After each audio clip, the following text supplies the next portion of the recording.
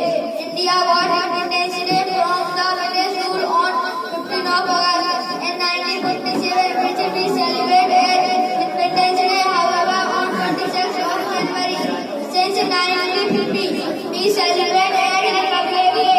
The Constitution of India came into force on 26th of January in 1950. So we celebrated this day as the Republic Day every year. Thank you.